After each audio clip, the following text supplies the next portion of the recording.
cuando estén los slides uso el sombrero, pero mientras tanto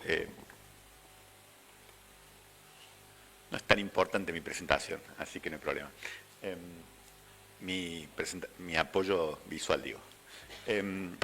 Bueno, lo primero que quiero hacer es agradecer, yo soy un local, agradecer a Laura, a Francisco Tamarit, a la universidad por ser parte de esto. La verdad es que es una iniciativa y una oportunidad muy interesante y no siempre, por lo menos yo que soy de Derecho, no siempre están estos debates presentes, o por lo menos no en la última década, así que, claro, lo hizo el rectorado con muchas universidades y lo agradezco mucho. Tengo una tensión en estos 20 minutos entre algo que puede ser descriptivo de en lo que me voy a apoyar visualmente y que es importante dejarles esos recursos a su mano, pero todo con las palabras clave lo pueden encontrar en algún buscador a los contenidos que voy a describir, y entonces quiero dedicarle un ratito también a algo que quiero decir, ¿no? Sobre la regulación. El debate de la regulación de inteligencia artificial está sucediendo a una velocidad que se me nota en la voz. para seguirlo, digamos, te pones ansioso. Yo ya soy ansioso de antes, pero me pasa eso, y hay un par de cosas que quiero decir. Entonces voy a hacer un pequeño recorrido sobre contenidos a los que hay que prestarles atención. Tengo los slides del IDE del AC, digamos, las otras afiliaciones que tengo, no las leyeron acá, menos mal, pero las que están en el flyer del evento. No hablo en nombre ni de la Mesa Provincial de Córdoba, ni de los organismos de los que soy consultor, ni de nadie, ni de la Liga del Bien de Inteligencia Artificial, sino solamente, por lo menos, de la fundación que dirijo, y este es un mensaje más individual. La ola regulatoria de estos últimos 2 años, diría, desde que los modelos de lenguaje nos sacudieron la atención, digo porque lo veo a Francisco ahí, está hace 40 años trabajando en estos temas de redes neuronales académicamente, pero desde los últimos 2 años esto sacudió la atención del mundo, y la ola regulatoria un poco coincide con esto. Yo diría que hay que ser justos con la Unión Europea y con la presentación de Enzo Lefebvre recién, con lo estructurada y completa que era. No quiero hacer ninguna alusión a la Unión Europea, me remito a todo lo que estuvo en la anterior, pero ellos sí hace por lo menos 5 años que están discutiendo la AI Act, ¿no? Digamos, desde antes de los modelos. De hecho, hubo un pequeño ajuste, porque cuando aparecieron estos modelos hubo que recalcular la discusión de la regulación. Esa discusión es el negocio de Europa, y lo que Europa considera es un acuerdo político con todo su sector público de sus 25 países y con todo su sector privado y académico, de lo que Europa considera que a ellos les conviene hacer en la regulación.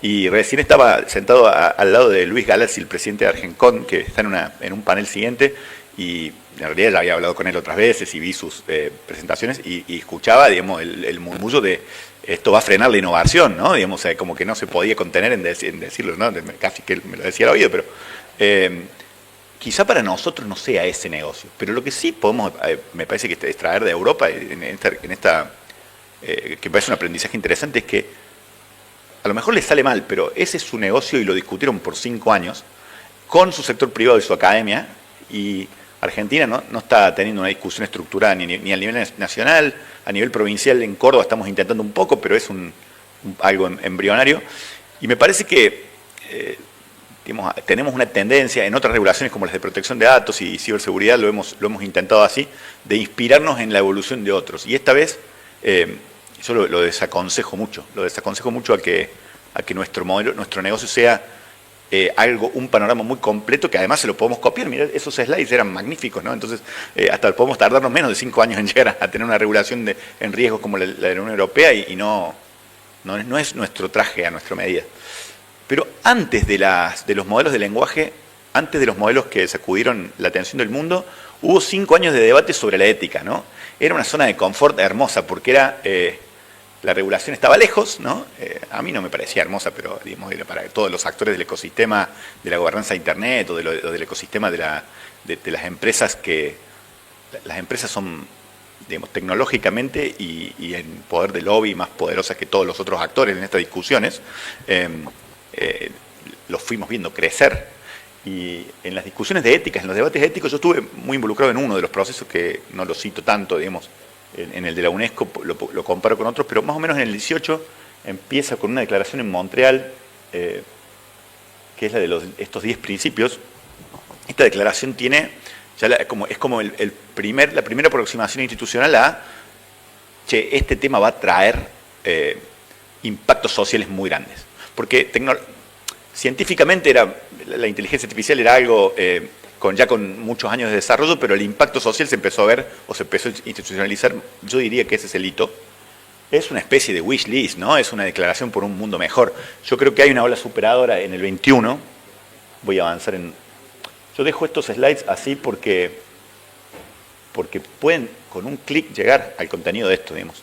Igual cuando nuestra organización, la fundación que dirijo, coordina un esfuerzo que se llama la Mesa Provincial de Inteligencia Artificial de Córdoba, y cuando presentemos públicamente un diagnóstico, vamos a tener estos enlaces todos organizados y enlazados, pero cualquiera que ponga estas palabras clave en un buscador los encuentra. Así que por eso también quería avanzar un poco a... yo no sé hacia dónde tengo que apuntar. ¿Hacia allá? Y ahora vienen 3 seguidos.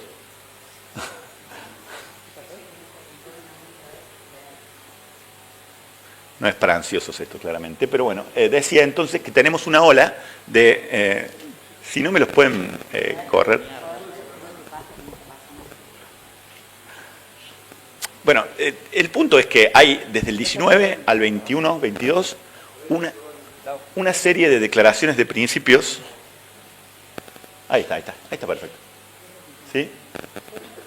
Las directrices europeas son del 18, la de IA de la OCDE es del 19, la de la UNESCO. Yo estuve muy involucrado en esos debates como relator. Como no había ChatGPT, ahora quizás lo hace un modelo de lenguaje de ese tipo de relatorías. Los de la UNESCO, el blueprint de la Casa Blanca es una negociación con su sector privado que deriva en una orden ejecutiva, y hay ya un plexo normativo, ya hay un montón de reglas de inteligencia artificial en Estados Unidos. Lo que pasa es que como su sector privado participó, no cuentan como que son un problema, ¿no?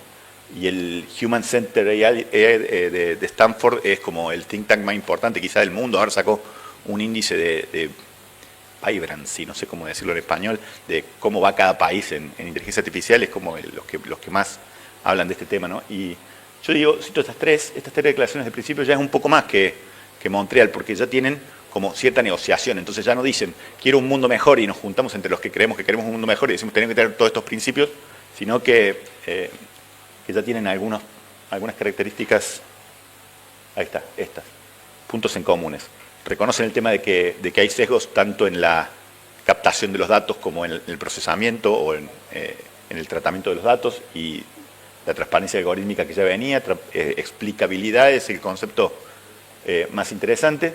El énfasis en el desarrollo ético, digamos, ético-filosófico, ¿no? Tiene también toda una evolución. Hoy no voy a agregar nada a este debate o a estos paneles que hay. Ya empiezan a hablar de la importancia de la regulación, que en Montreal no había, en tecnologías inclusivas y en respeto por los derechos humanos. Y yo pongo un hito más de una declaración que se hizo en América Latina el año pasado, de Montevideo, que esa comunidad quizás sea la que nuclea. Ahora hay un organismo que se llama KIPU, que tiene una reunión en Chile el año que viene. Son los científicos latinoamericanos que más cercanos al tema, digamos, los líderes de opinión del tema. Acá de vuelta hay un poco de wish list, ¿no? No hay mucho poder. Estoy siendo un poco peyorativo, no quiero, les juro que no, porque admiro mucho a esas personas y me enseñan todo el tiempo, pero básicamente dicen, bueno, acá están estos otros problemas. Pero no es un instrumento al que haya que prestar atención, en el sentido de que no va a venir por ahí la regulación. Ojalá se prestaran atención a muchos de estos temas. La regulación de la IA no es una ley, es un sistema regulatorio, y Enzo Lefebvre lo hizo además con mucho respaldo gráfico, así que simplemente lo remito. Google tiene parece un feature de Google Maps, porque entras y parece que estuvieras, cuando te alejas en Google Maps y ves el mundo entero. Se llama Google AI Regulations, y tiene un tracker de todas las propuestas de regulación que hay en todos los países de inteligencia artificial. Me parece lo más completo, no hay ninguna valoración, no es un observatorio, no hace un análisis cualitativo, simplemente lo cita. Ahí está lo último de lo último. Uno puede contratar consultoras o este tipo de cosas, pero no hay ningún lugar público, de acceso público, alguien que haga un observatorio sobre regulación o análisis comparativo de la regulación. Pero bueno, nosotros tenemos un pequeño tracking, por lo menos, de lo que pasa en Argentina. A lo mejor algún día se convierte en un observatorio. Esos 30 proyectos están condensados en información que todavía no es pública, pero digamos, sí es pública en la página del Congreso, ¿no? Así que básicamente yo hago un pequeño resumen ahora.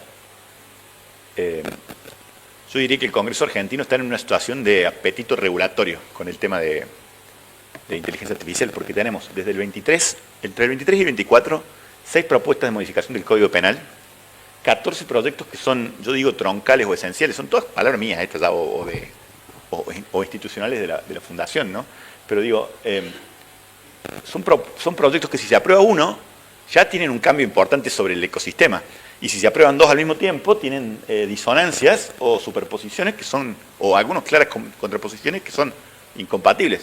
Pero tienen un trayecto o un tracto parlamentario independiente. Entonces, si no le prestamos atención a esto, puede pasar que se terminen aprobando, como pasa todo el tiempo, normas que se derogan entre sí y que no sabemos bien hasta que un juez nos diga, hasta que un juez que entienda esto, y encima Armando Andruet ya no es más juez, o sea que no sé cuánto Mario Adaro será el único que le tendrá que llegar un caso de esto para que lo pueda comprender y decir qué norma está vigente, qué no. Así que yo acá, digamos, casi que lo que quiero decir, o sea que me apuré tanto en describir los contenidos que tenía para describir, para poder tener tiempo para decir esto, que es, necesitamos hacer una pausa y pensar cuál es nuestro negocio. Tenemos, en Argentina particularmente, tenemos un poder ejecutivo con un discurso que es único en su género, que es nuestro activo es la no regulación, ¿no? Porque ni siquiera esa es la narrativa de Estados Unidos, que es el país en donde están las mayores desarrollos de inteligencia artificial generativa, aunque en los rankings de vibrancia, yo no sé quién está liderando, si Estados Unidos o China, yo vi otros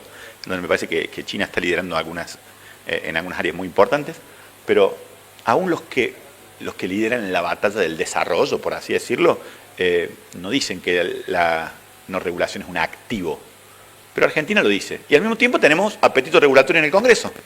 Entonces, digamos, es incompatible una y la otra. A mí me parece que tenemos que tener una estrategia de desarrollo y después de que tengamos una estrategia de desarrollo, elegir la herramienta regulatoria. Hay unos ejemplos sobre los proyectos. Hay un proyecto con una regulación de riesgos inspirada en la Unión Europea. O sea, no quiero decir que es una copia, pero es algo parecido a la AI Act de la Unión Europea. Lo pueden encontrar, o voy a hacer público ese Excel al menos, como para por lo menos graficarlo, pero los buscadores de diputados y del Senado son realmente muy buenos. Si uno pone la palabra clave, si uno pone leyes e inteligencia artificial, encuentra todos estos proyectos, así que no es algo que tenga que poner a disposición necesariamente. Ese es Juan Bru, es de Córdoba, y los abogados que lo asesoran son colegas que quieren una regulación al estilo Unión Europea, una regulación por riesgos.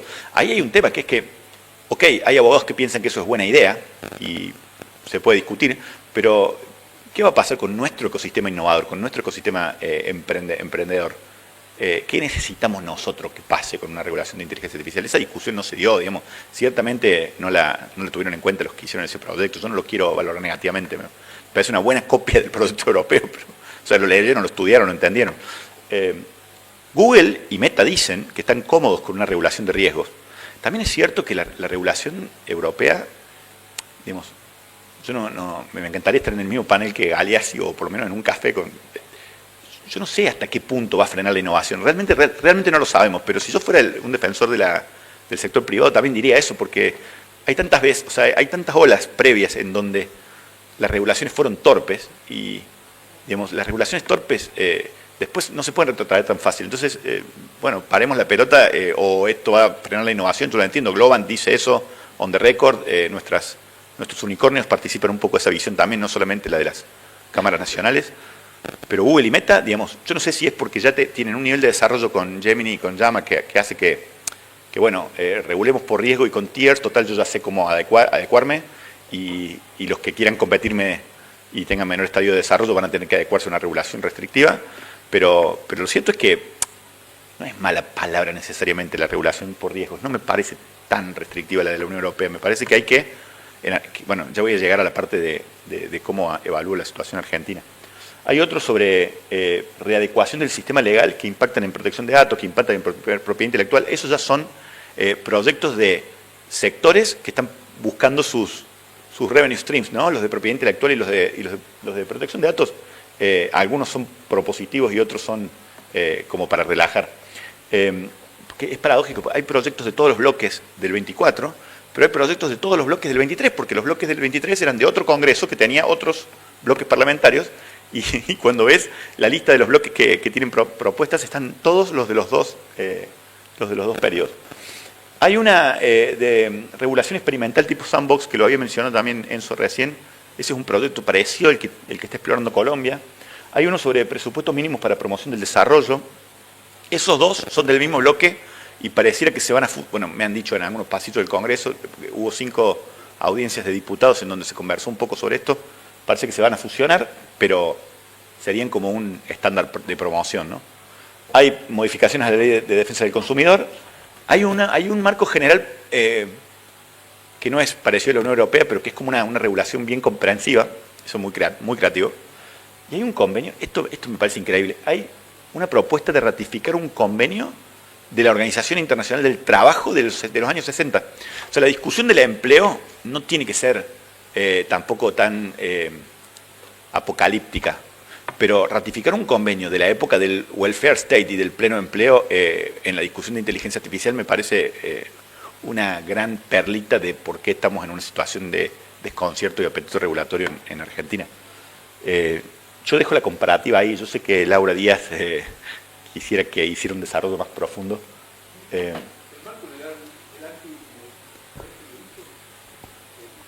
Ahora no lo recuerdo, pero te puedo decir cuando mire un poco mi celular. Bueno, hago una pausa. Yo sí soy miembro, Francisco Tamarí también, que me mencionaba, de esta Liga para el Bien de Inteligencia Artificial. Es un grupo de académicos, no son todos cordobeses como se cree, ¿no? Pero hay muchos. Está también Rebeca Wang, está también Sebastián Cao, y está Lyric Kaplan en Estados Unidos, pero lo impulsa mucho la empresa Santex y Juan Santiago, que la verdad que yo creo que es el empresario hispanohablante que más tiene un approach más lúcido a este tema de los riesgos o de las ventajas, por lo menos que yo conozca. No es porque tenga una relación con él, pero la verdad que lo veo de esa manera. Tiene yo no sé si es una estrategia de storytelling o qué, pero la verdad que tiene una visión muy comprensiva del problema. Con esta liga están estos grandes referentes, ¿no? Decía yo, los que algunos que tienen liderazgos en sus temas en inteligencia artificial. El aporte que más hice yo sobre esta liga es: esta liga tiene gente que se dedica a hacer venture capital de inteligencia artificial en Silicon Valley, o que tiene organizaciones que aprueban, digamos, Calais Ventures, que es una organización de venture capital, de capital de riesgo para inteligencia artificial. Decía que van 52% de los tickets del 24 fueron plata de riesgo a empresas de inteligencia artificial. Y estas personas dicen que hay esta vez, en esta ola, y yo lo comparto, yo estuve muy involucrado en la ola de los 2000, de la regulación de los identificadores únicos, de la ICANN, del control sobre entre la ONU y Estados Unidos por Internet, la regulación de las plataformas sociales en la década pasada, la del 2010, responsabilidad de intermediarios, moderación de contenidos, desinformación. Y ahí era clara la dicotomía regulación e innovación, era clarísima. Yo esta vez creo que hay que hacer todo al mismo tiempo. Hay que hacer bien la parte de la dimensión humana también al mismo tiempo, lo cual por eso me tiene con esta voz tan ansiosa también, ¿no? Porque cuando lo pienso, realmente tenemos que hacer un respiro, hacer una pausa, y al mismo tiempo tenemos que resolver rápido. O sea, es algo bastante desafiante. Esta vez es distinto, dicen siempre en todas las discusiones regulatorias, pero yo esta vez creo que es distinto en serio. Y esto que hicimos es un pequeño blueprint, que es como una especie de índice. La liga esta tiene 2 proyectos. Uno que es ya hay otros organismos internacionales que también lo han propuesto, un assessment sobre el grado de eticidad que tienen los desarrollos de tanto los emprendimientos como los desarrollos científicos sobre algún modelo de lenguaje o algún modelo de AI. Está una herramienta de esas que es muy valiosa, y está esta otra que es analiza los ecosistemas. No cuán buena es o mala una ley, sino cuán preparado está un ecosistema para hacer las 2 cosas al mismo tiempo. Entonces tenés el grado, mide no solamente guías y estándares éticos o capacidades institucionales, sino también apoyo a la investigación y el desarrollo, colaboración internacional, armonización, cómo un país discute o participa de las discusiones internacionales. El Índice Latinoamericano de Inteligencia Artificial, después de que presentáramos esto, en el 23 ya tenía un índice. Este año hicieron uno con un modelo de gobernanza que mide 25 puntos del índice, son sobre gobernanza, y es muy completo también. Casi que diría que jubiló a nuestro blueprint, porque nuestro blueprint solamente le hizo un análisis a Argentina y no lo pudo correr para todos los países todavía. Y era la Argentina de 2024, de enero del 24, que yo no sé cómo le daría hoy en apoyo a la investigación y el desarrollo. Me parece que le daría más bajo todavía, pero le dio 30 puntos, 29,5 le dio el índice en enero del 24 a Argentina. Y después tenés otras dimensiones ya más regulatorias, pero entonces ahí es como una pirámide.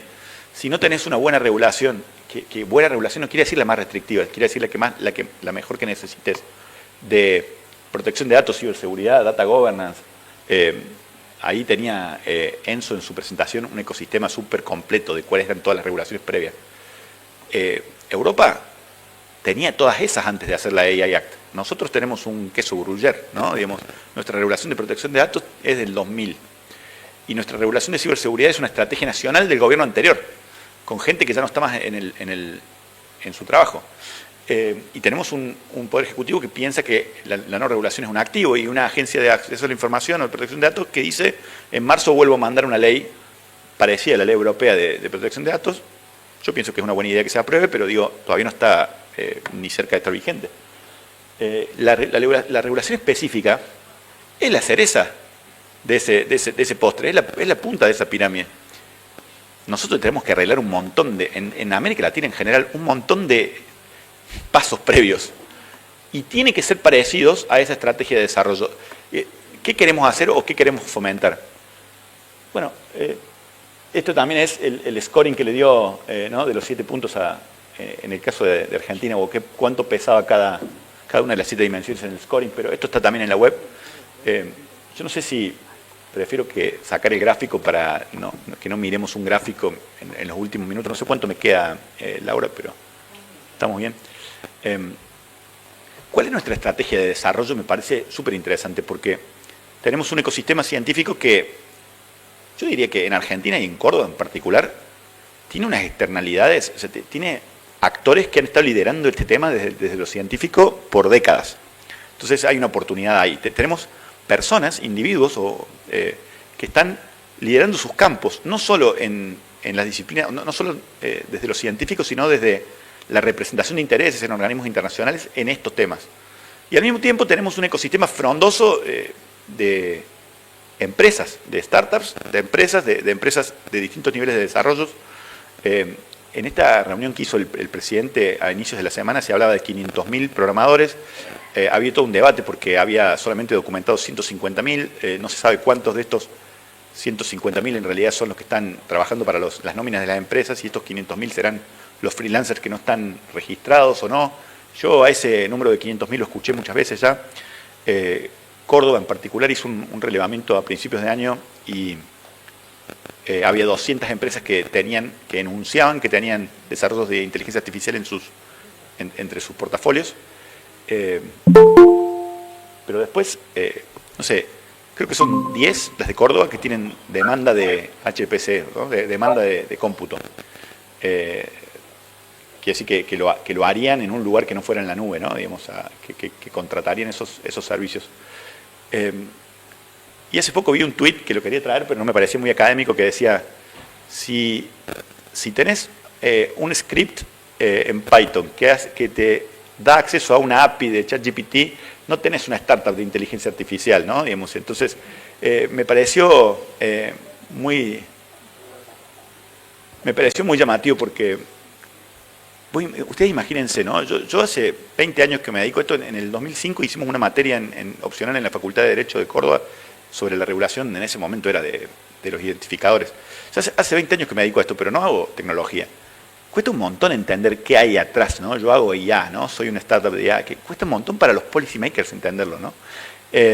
A su vez, los policy papers, porque los papers académicos son súper rigurosos, pero los policy papers siempre son interesados. Entonces, ¿Cómo entendés este problema si sos un desarrollador de políticas? Es muy difícil.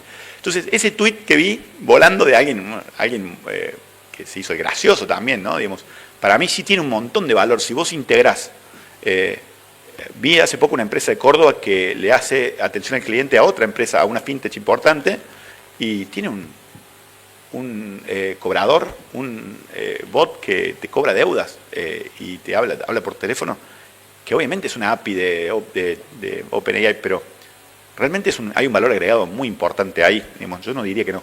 Pero claramente la semana pasada, esta semana a inicio se veía las tendencias y las curvas que hay, ya no se puede hablar de que integración con las API de los LLMs sea innovación, ya está pasada la curva, digamos, realmente los agentes especializados, que sería como la tendencia que viene, son en nube o con datos con algún grado de resguardo, de confidencialidad, no solamente por razones regulatorias, porque las razones regulatorias algunas son hasta deseables, ¿no?